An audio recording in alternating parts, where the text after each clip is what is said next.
Against my better judgment, I'm going to try to fix this chair today. This chair's been in our family for many years. It's a worthless old chair. But as I've shared in the past, I like fixing worthless old junk. Join me as I share stories of my life as a kid, bringing junk home and turning it into something useful. Fact is, I'm still doing this today at age 69. Okay, where do we start? I have an old chair. It's a worthless old chair. But I want to show you the process of how I would refinish, reglue, and restore an old beat up chair. Well, the first step I want to take in restoring this old chair is we want to disassemble it, simply because most of the time I wouldn't. But this chair, as you can see, is really loose right here. And to re-glue this and to clean the components up, the easiest thing for me to do is disassemble it, at least partially disassemble it. But even before we get to that, let me grab the camera and I want to show you more closely how and what kind of shape this chair's in.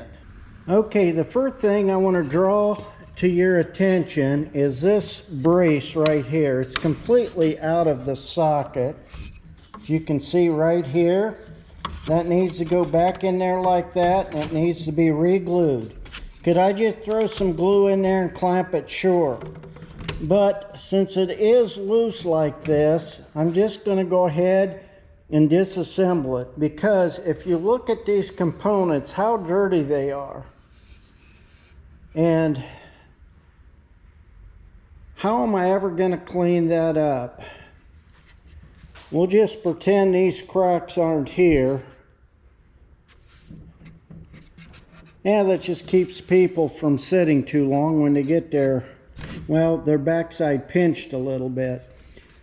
Right here we have, I must have got carried away with some of my blue paint, but I have blue paint on here, and I have some ideas of taking this off without hurting the finish. We'll see. Probably won't work, but we'll see. And working around the chair, you can see that it's not very good shape all the way around. You can see how dirty these edges are. Again, we have blue paint. Then if you get down here towards the feet, you can see how weathered those are and dirty. You see these pins? We're going to try to remove those pins. This chair probably dates back to about the early 80s, maybe the late 70s, mid 70s. We were a young family. We didn't have much money, and we purchased these chairs. Not because they're such desirable, but simply because at the time, these chairs were cheap. We could afford them. Just take a look at that. Well, let's get started. We'll dig right in and start onto this disassembling. Boy, why am I even thinking about this? Okay, I'll bring in here. As I mentioned previously, we're going to try to get these pins out. And if those pins come out, what we'll find is a screw in here, or a machine bolt, and we'll try to turn that machine bolt out. Now the way that I intend to get these out is I have a flat scraper here, and my hopes was just to drive that in there on each side and see if they would pop out. Let's give it, oh, look at that, popped right out of there. Well, that was easier than I thought it was going to be. Let's see if the other side does the same. Oh yeah, it's out. Okay, then if you look underneath here, this machine bolt, I don't know if you can see that or not, that's got a square nut on it. It kind of tells you the age. but it's got a slotted head machine bolt right here, and we'll take a flat screwdriver and let's see if we can turn that out without any issues. Put them in there. Pete's sakes, it's tight. Let's see if this one moves. Wow.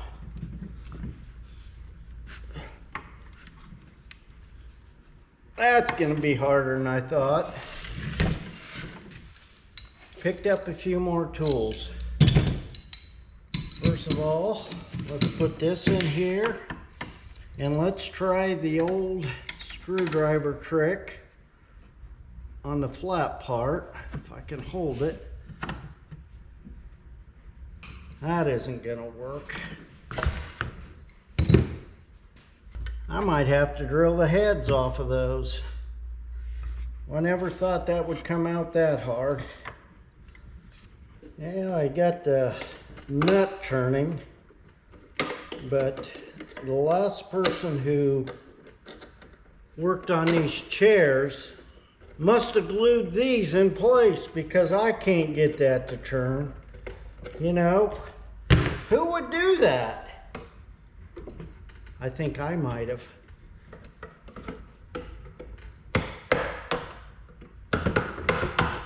But I'm getting this nut off slowly, and we will see what happens.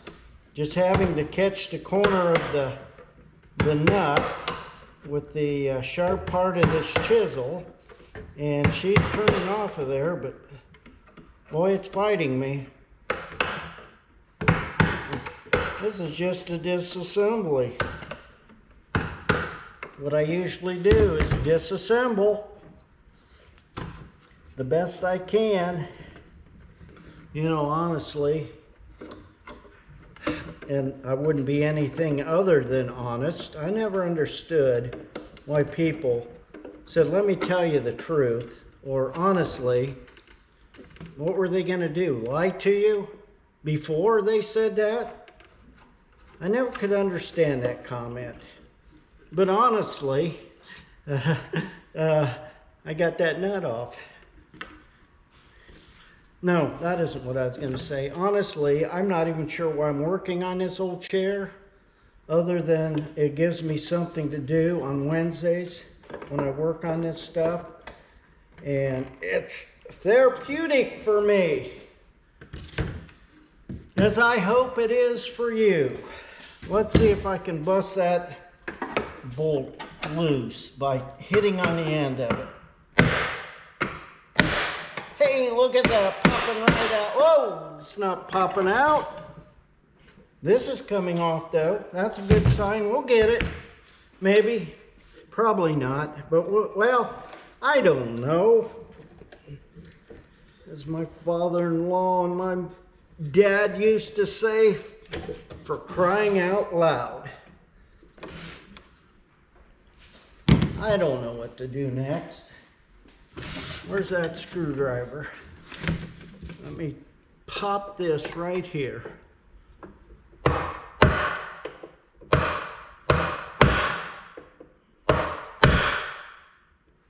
Oh, for Pete's sakes. Why does stuff always have to come apart so hard?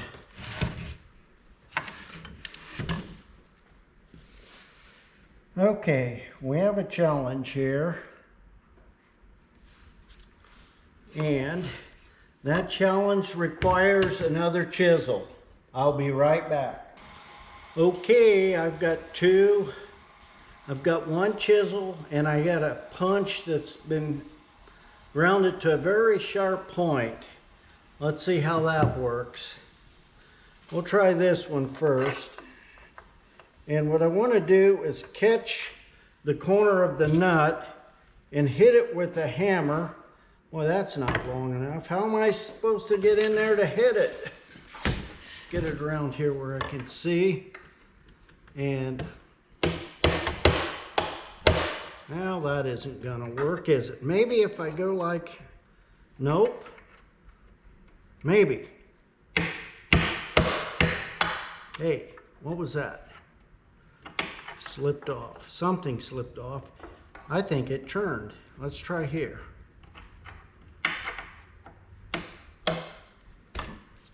What?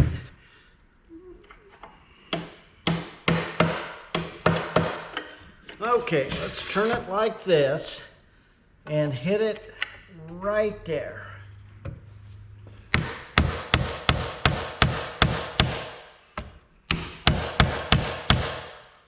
Is it moving? Maybe a little. Let's get the other one in there now. It's a little longer. See if I can catch that right there. I wonder if I could just cut that nut. I doubt it, but it moved a little bit. But that's about it. Oh, why does stuff have to be so complicated?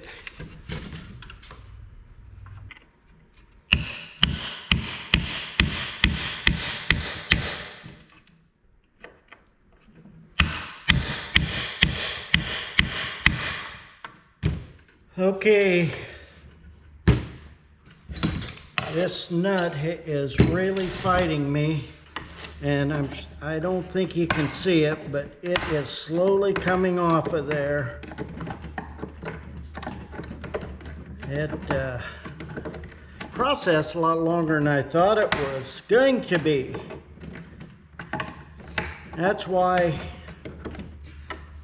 a lot of this stuff that I work on, you couldn't afford to hire someone to do it for you. So if you have a little time, a little determination, and if you're up for the challenge, go for it. What's the worst thing that could happen to this old junk chair with me working on it? I could destroy it. I could catch it on fire. I could break it.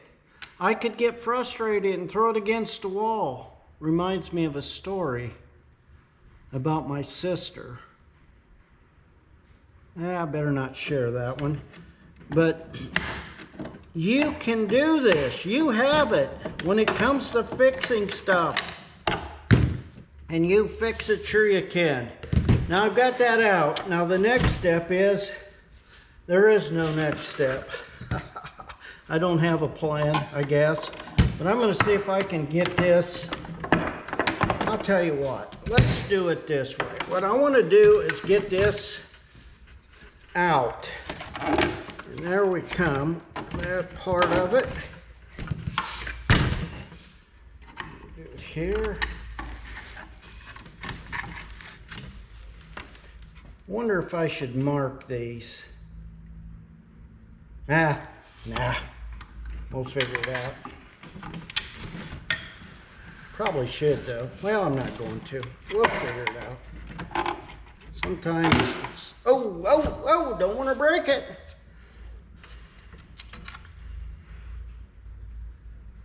Put that to the side. We'll glue that back in.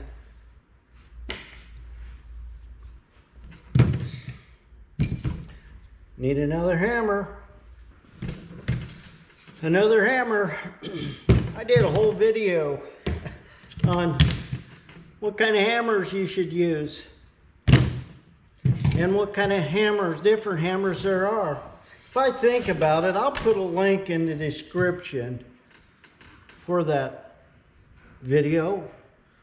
But as I think about it, I'm not even sure I know how to do that, but we'll try to figure it out. Let's see if we can, but the reason I needed this hammer, it's got a little softer head and I don't want to scar this wood up anymore.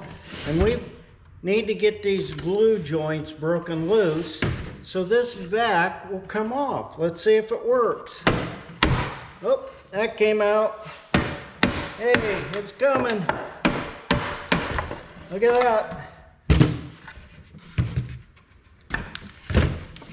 You're thinking right now, Marvin, that's one strange looking chair. Yes, it is. Top, oh, bottom.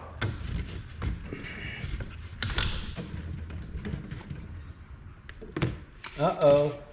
There's a difference. The top one is a little bit, let me get this out. Top one is a little bit shorter than the bottom one, so if we would try to put that together in reverse, well, that wouldn't work very good. See how loose those were? They popped right out of here. Let me show you this. Here's the two top ones. No, I don't remember. We'll figure it out. But here's the other two. See the difference in length? And that's what we end up with. We'll set those to the side for right now.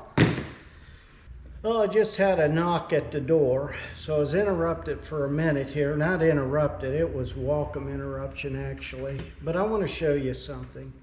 We have a local guy here in Geneva that does anyway, you know what I mean. Upholstery. I said it. And I had this stool, and I wanted him to put me a little cover on that. Look at that. That's perfect. Well, that's perfect. I couldn't ask for a better job.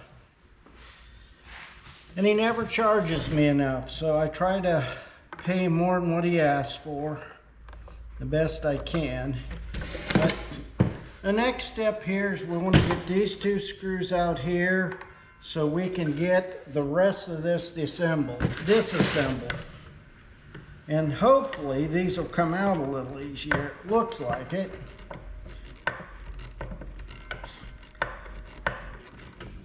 But nothing is easy when it comes to taking stuff apart. You just have to do it.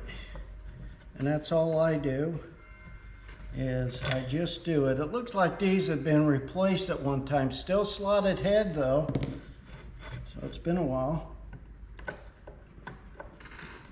This one's coming out a little easier.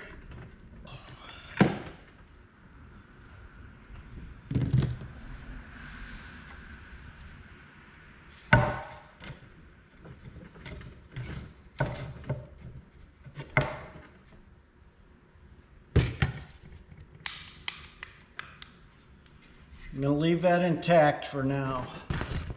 This is what I was after. Now I want to show you what you can do with old finish. Okay, what you have before you is the old seat bottom. Now there's a refinishing trick that I learned years ago when I used to do a lot of this. I don't do it anymore because it's so time consuming, at least for others. I do it for myself. But I did a lot of interweb searching, and I came across a product that it was almost a miracle worker for old finish. Now I have no idea how it's going to handle this, because this is about as rough as it gets. This may need to be completely stripped and sanded. But let's try this product. This product is, and I don't get paid for advertising here, but this is Restore a Finish. And I've got neutral color here.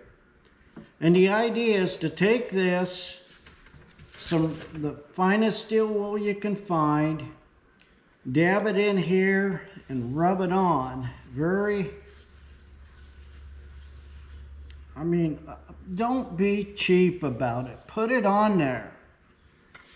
And then you grab a shop towel, which I have right here, and you wipe the excess off. So let's see what happens here.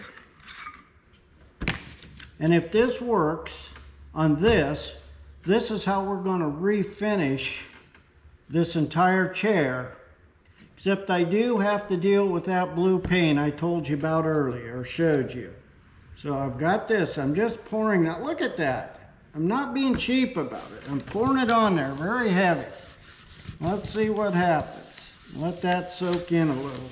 This probably isn't going to touch it, but we're going to give it a shot and see what happens.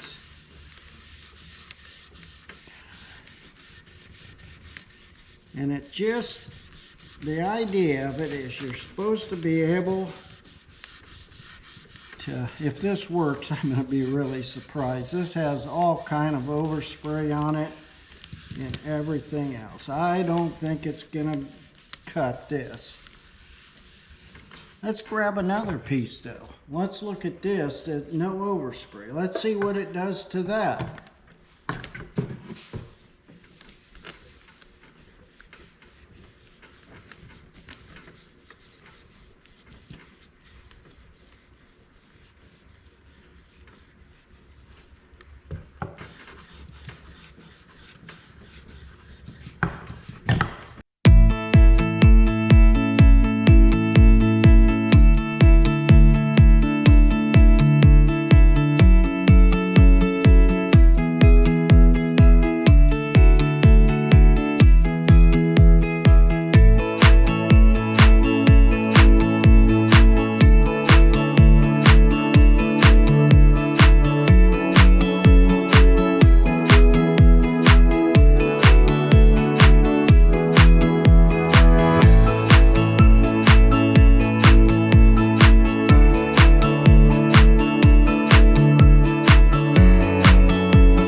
Let me get set up here and I'll show you the process with this soy gel. I put the soy gel in a container and I've got my plastic laying underneath it.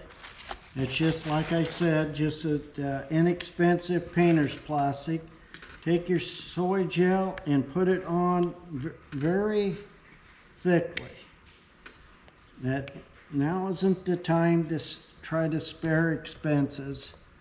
It's too hard to work otherwise. And just put it on there, just like I'm doing there, here.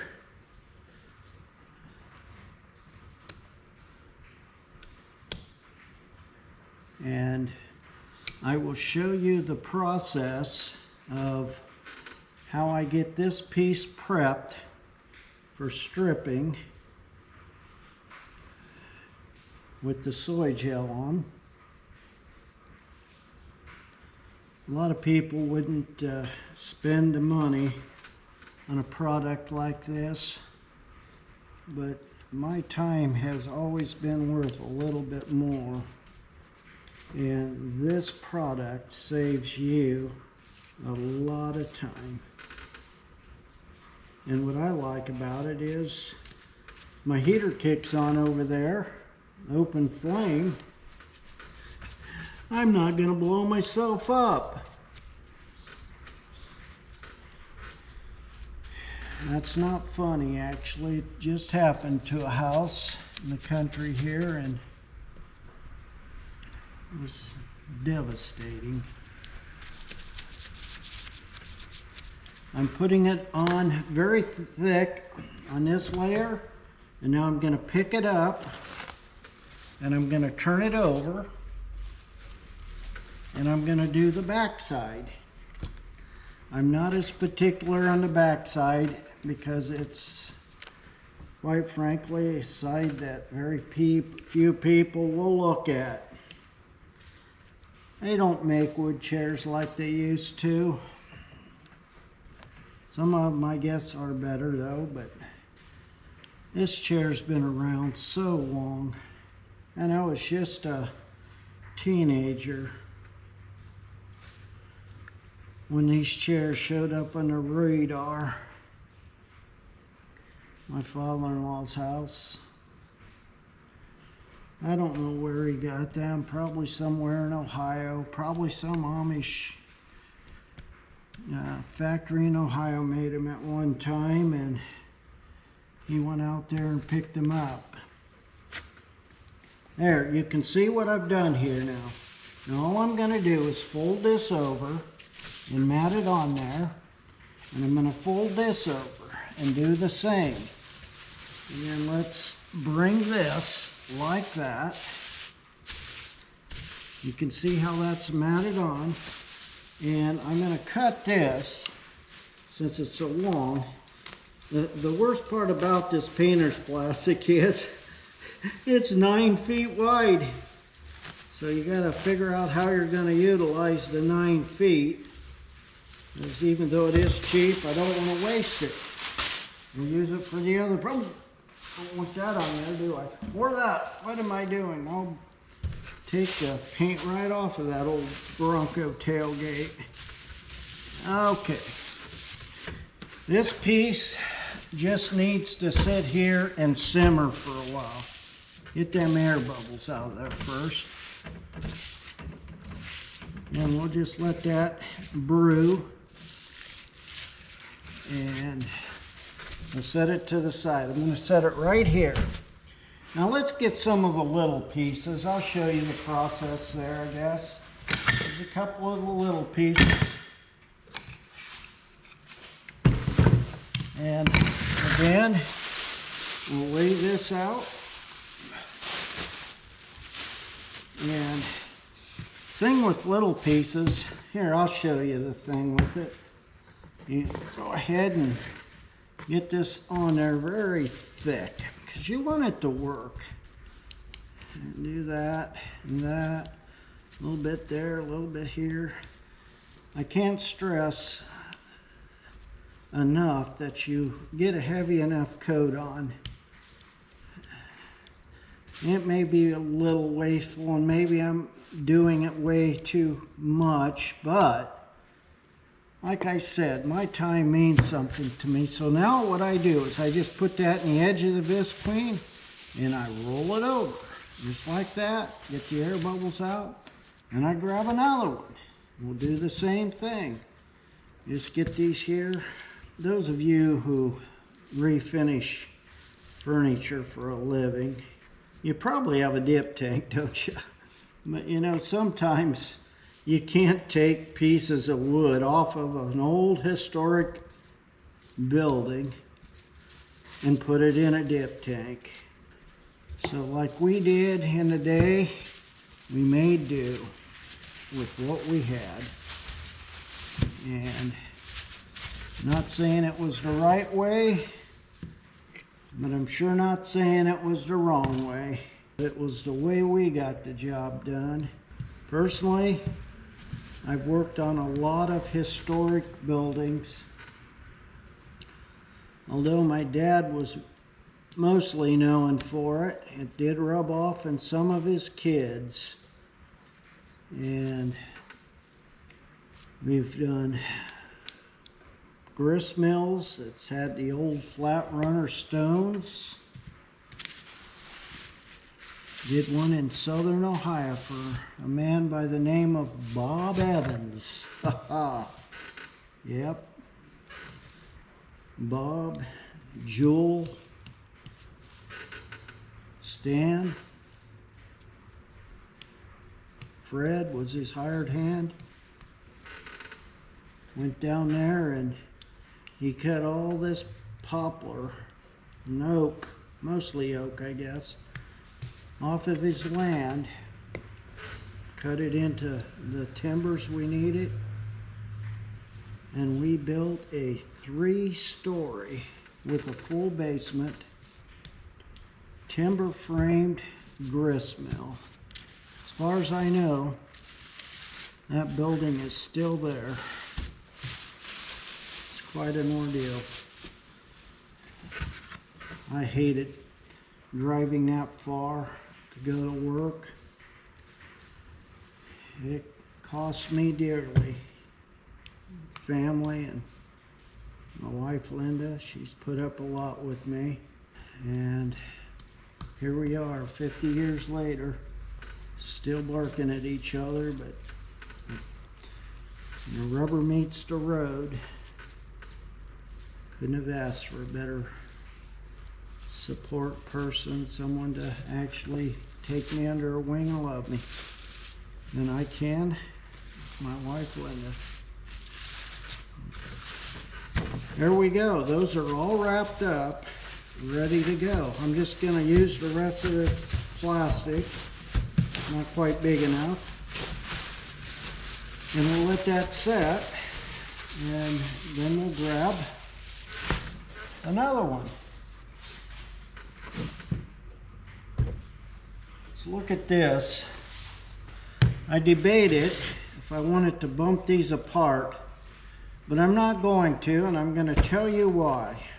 I have a product that I discovered that when you got stuff that's semi-tight like that, don't want to come apart, you can inject a chemical in there. I don't know what it is. All I know is it works, and it softens the glues in there, and it actually has some kind of a chemical reaction that makes that glue set up tighter than it was before.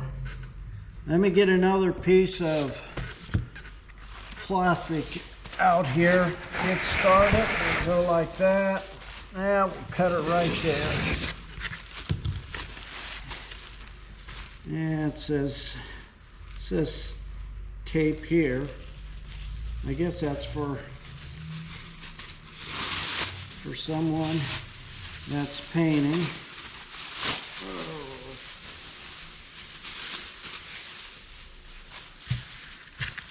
Okay, I wonder if I can scoot that out of my way. Let me move over here a little. I sure hope you can still see this. Well, we're going to do it right there. Let's go at it and put this on. We'll put it on real thick, like I said. And you're seeing me do this in real time. I was going to edit this. I don't know if I will. I might if it gets to be too boring. I know your time's valuable too. I don't want to take up your time. I just want to show you what I'm doing. I like doing things like this sometimes. Sometimes I don't. When I started with this, I almost had one of those I don't times. This isn't, and it never was, my most favorite part of restoration, but it's a necessity. And I don't know. Let's see, get this. You can see how easy this is. And I'm telling you, there's no vapor or smell whatsoever on what I'm sitting here with all this product. It is just so environmentally safe. You can do it in the house. Of course, you want to put stuff down so you don't get it all over everything. And I don't know, my guess is one of these gallons would do maybe 4 or 5 chairs, depending how thick the paint is. So if you got $60, whatever it costs, I don't remember, divide that out. That's not too bad, is it? Okay, let's see if we can get this wrapped up. We're gonna go like this, I guess.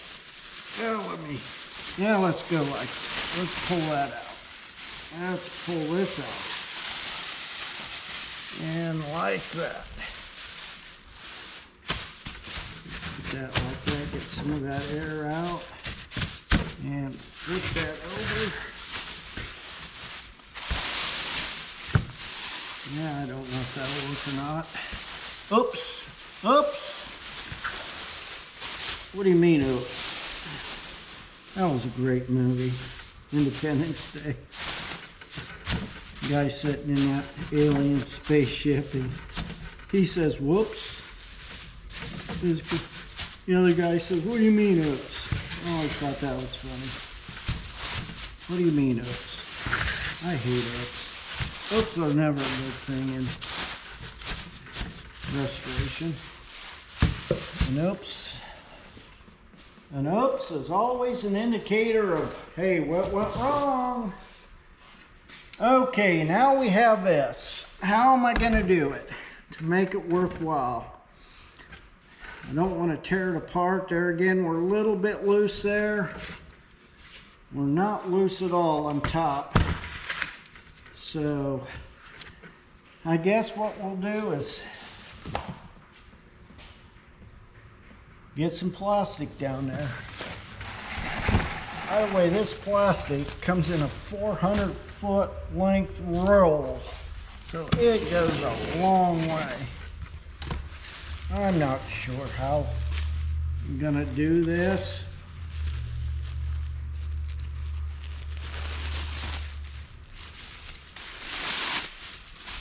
Oh, yeah, that'll work. We'll do it like that. It's 9 feet. Where's the other 4 or 5 feet? Oh, there it is. Pull that out. Do that.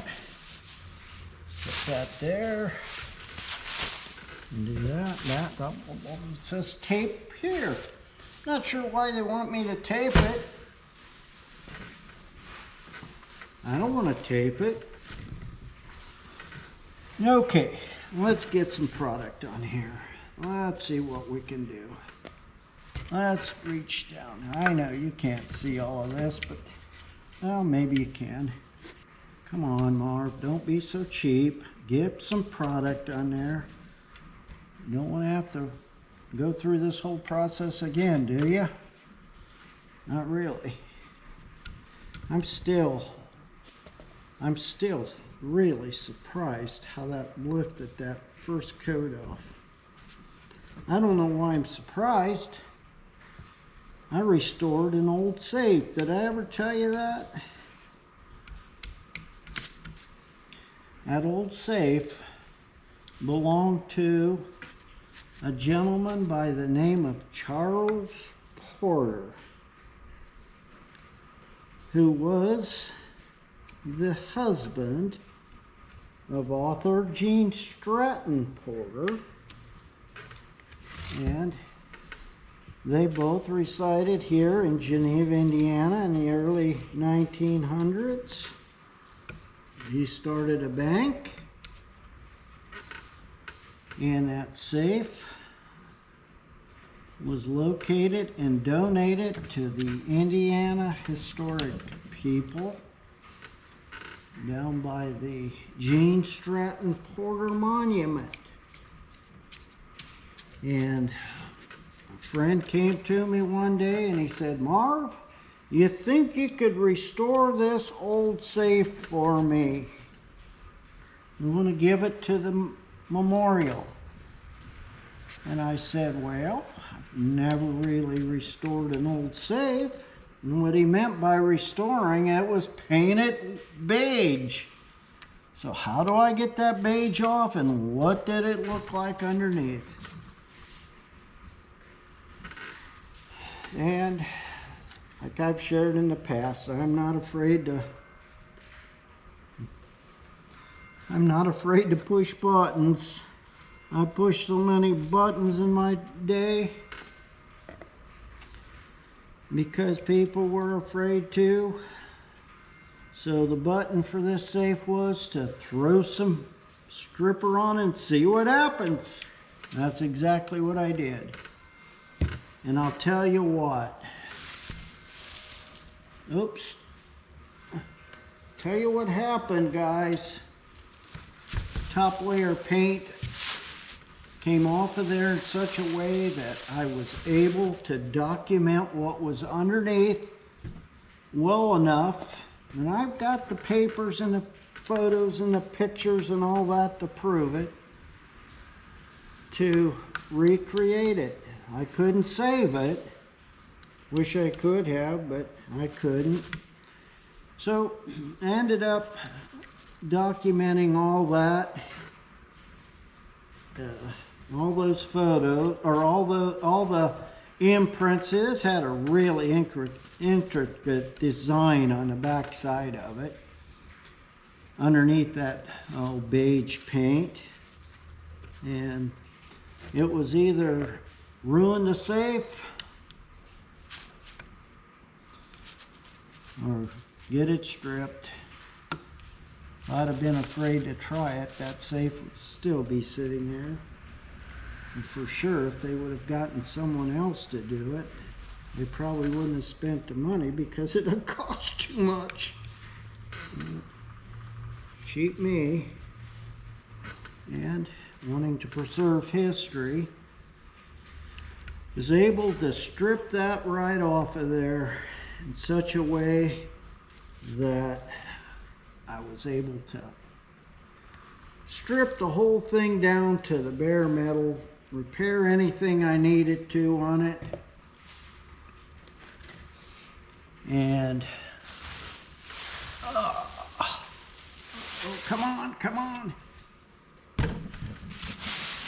repair stuff on it in such a way that, look at that, I was able to recreate that safe. It was amazing to see that. Not because I was a major part in doing it, but it was just really interesting to see that history. There was a picture in the front of this safe about 8 by 8. It was hard to duplicate, but we have an Amish uncle that was able to paint that back on there for me. I can't paint like that, but I was able to put the stripes on and some of the fancy art and that stuff with his help, of course. And I'll tell you what, it even had Geneva Bank on it. So I'm telling you, they couldn't tell us that it wasn't from the Porter's Bank, and I'll tell you why. Because once I got all that paint off of there, and you saw what was underneath, they had a picture of Charles Porter up at the visitor center. And that safe was right there in the middle of the picture, exactly the way I was looking at, and what I had in my shop. It was a real deal, guys. It was a real deal. I'm up here in the top now. You probably can't see, but I'm trying to get this covered good enough so we can put this plastic over it. Hope I didn't miss any spots. If I did, then I'll have to redo it. And I'm not in the mood to redo stuff. I hate redoing things. Once I've done it once, it's just kind of a waste of time. But can't tell you how many times I had to redo it. Well, even if I could tell you, I wouldn't want to admit it. But there we go. We got that all covered now. A nice heavy coat. Look what I got left. I'm gonna wipe, now I'm not gonna wipe my hands off. That'd be a waste of time too. Let me get this covered like this, at least this far. This visqueen trick is something that a lot of people wouldn't take the time to do. And there may be some out there saying, but, and that was a waste of time, Marvin. Why'd you do that? I don't know. Just seemed like the right thing to do. Okay, I gotta reach past you here. Would you move over just a little? I gotta get up here and get this. Okay. Thank you. Appreciate it. Appreciate you moving over just a bit. Okay, get that wrapped. Get that wrapped.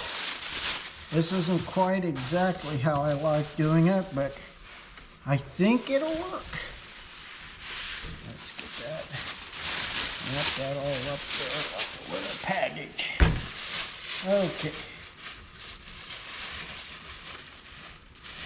Real time. I'll just leave this. I'll set this up over here, out of the way. Out of sight, out of mind, out of the way. Okay, I'm gonna grab a shop rag and wipe my hands. One thing this stuff will do to your hands is it will dry them out some. I guess if you get too many soybeans on your hands, it dries it out. Did you know that?